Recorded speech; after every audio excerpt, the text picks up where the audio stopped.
Bismillahirrahmanirrahim. Alhamdulillahi rabbil alamin. Wassalatu wassalamu ala asyrafil anbiya'i wal mursalin wa ala alihi wa sahbihi ajmain. Alhamdulillah, summa alhamdulillah. Assalamualaikum warahmatullahi taala wabarakatuh. Pada hari ini hadirat dirahmati Allah.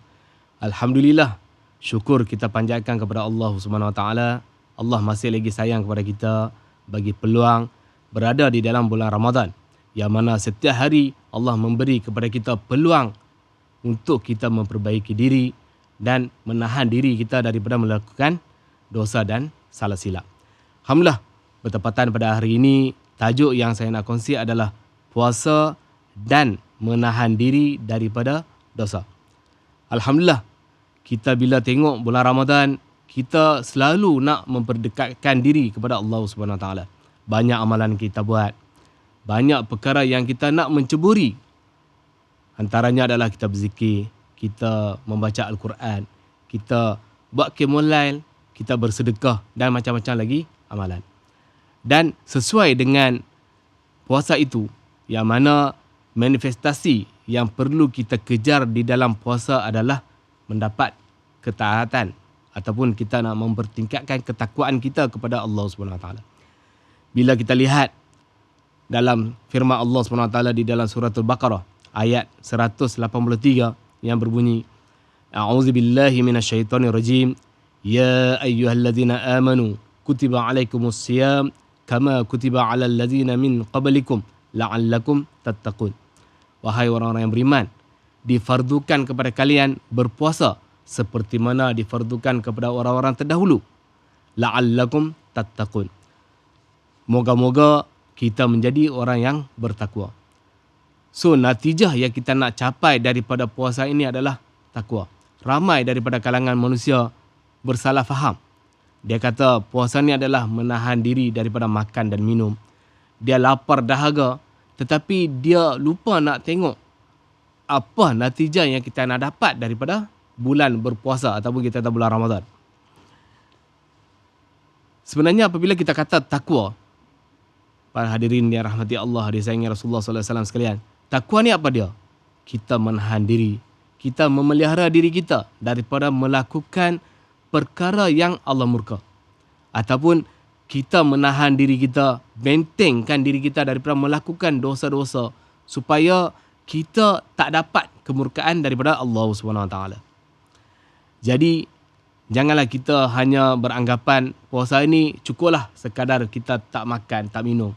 Tetapi kita perlu mempertingkatkan ketakwaan kita. Banyak amalan kita boleh buat.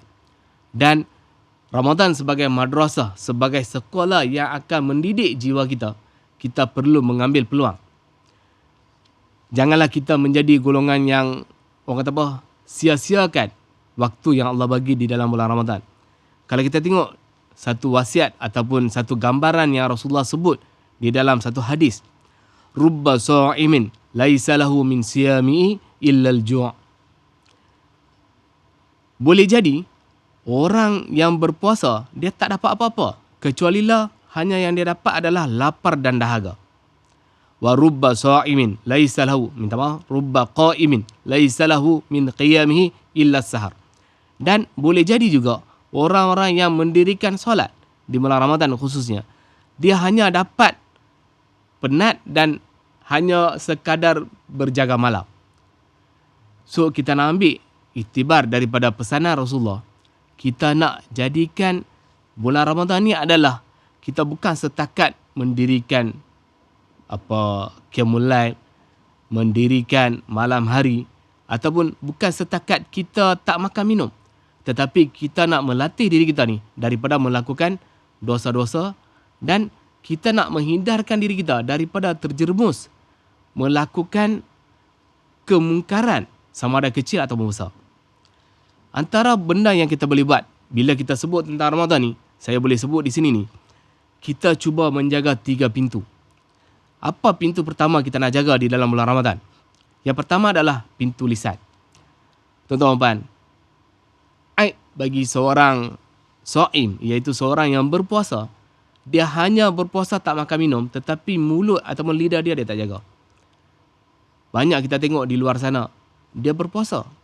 Alhamdulillah, Allah bagi kekuatan untuk dia tak makan, tak minum.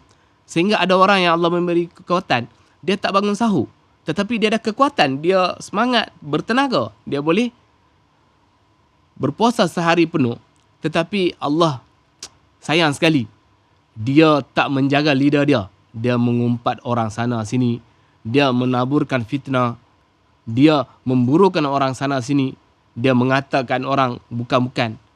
Jadi sia-sialah pahala dia. Walaupun dia dapat berpuasa sehari tu, hanya dengan mulut, lisan dia tak jaga, Allah jadikan macam ni sahaja, dia punya pahala dia hilang.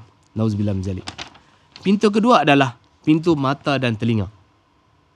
Pada hadirin yang dirahmati Allah, bila kita berpuasa, kita bukan setakat tak makan, tetapi kita kena jaga mata dan juga telinga kita. Jaga mata macam mana? Kita tak melihat, tak memandang benda-benda yang haram. Telinga pula, kita tak mendengar benda-benda yang membawa kepada kemurkaan Allah SWT. Tadi mulut, kita yang bercakap. Nauzubillah min zalik. Yang kedua, telinga ni pula, kita duduk bersama-sama dengan orang yang suka memburukan orang lain. So kita cuba elak. Pintu kedua iaitu mata dan juga lisan. Mata dan juga telinga, minta maaf. Yang ketiga adalah pintu emosi. Yang mana kita nak mendidik jiwa kita untuk bersabar.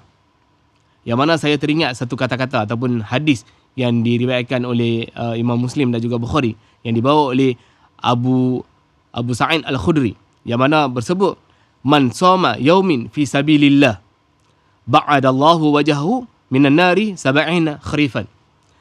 Barang siapa yang berpuasa sehari di jalan Allah SWT ni, Allah memberi pahala dia macam mana? Allah menjauhkan dia daripada api neraka 70 tahun perjalanan.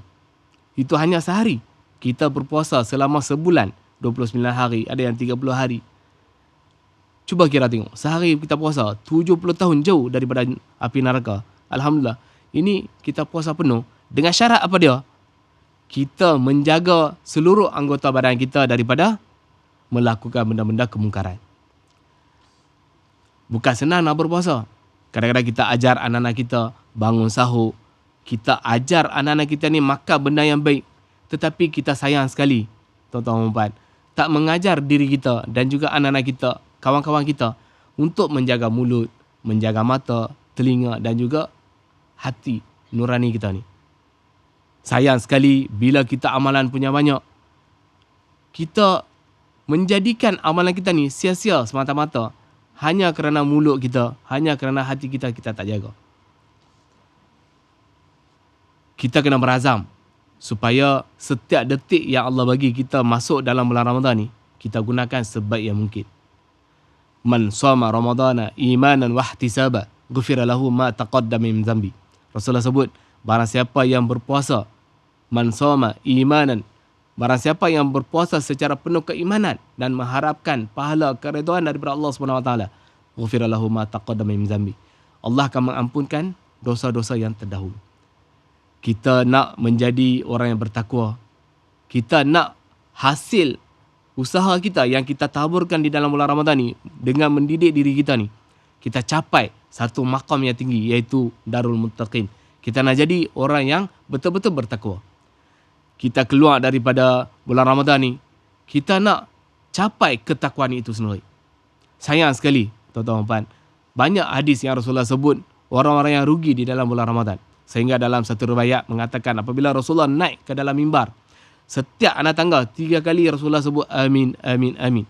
Bila Rasulullah habis khutbah, para sahabat tanya, wahai Rasulullah, kami dengar kamu kata amin. Apa yang Rasulullah kata? Aku naik setiap anak tangga ni, Jibril datang kepada aku ni, sampaikan satu doa, dan dia minta aku aminkan, maka aku pun aminkan. Salah satunya apa dia? Rasulullah kata, man adraka Ramadan, barang siapa Allah bagi peluang masuk dalam Ramadan, dia lihat Ramadan, dia duduk, hidup di dalam Ramadan, sayang sekali, keluar daripada Ramadan, tak diampunkan dosa. Cuba bayangkan, doa yang dibaca oleh Jibril AS, makhluk yang terbaik kita katakan, malaikat, ketua malaikat, dan diaminkan oleh Sayyidul Mursalin, Rasulullah SAW. Doa dia mustajab tak mustajab. So kita nak Semoga bulan Ramadan ini kita masuk dan kita keluar mendapat takwa itu sendiri. Wallahu ta'ala alam, yang baik itu daripada Allah SWT, yang kurang baik itu daripada saya sendiri. InsyaAllah tuan-tuan kita sama-samalah doa kepada Allah SWT. Ya Allah, kukuhkanlah keimanan, ketakwaan dalam diri kita. Moga Ramadan ini adalah Ramadan yang terbaik. Setiap detik, setiap saat yang Allah bagi kita hidup di dalam Ramadan ini, kita buat yang terbaik. InsyaAllah, ila liqa' ma'assalama. Assalamualaikum warahmatullahi ta'ala wabarakatuh.